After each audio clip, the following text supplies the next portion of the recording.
whakalongo pe he hao-haonga o e anga hala.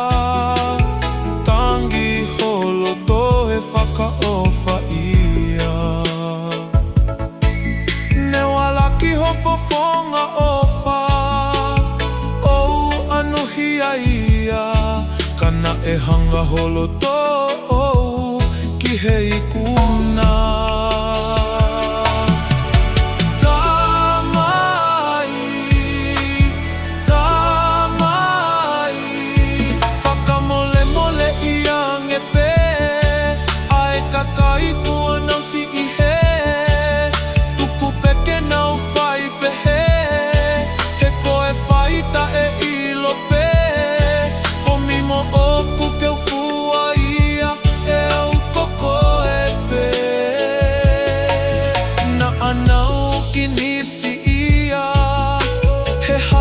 He mo'unga Kitake I hono kolosi Petangi toto hono pupuha Na eto apeo I kai whaingata ia.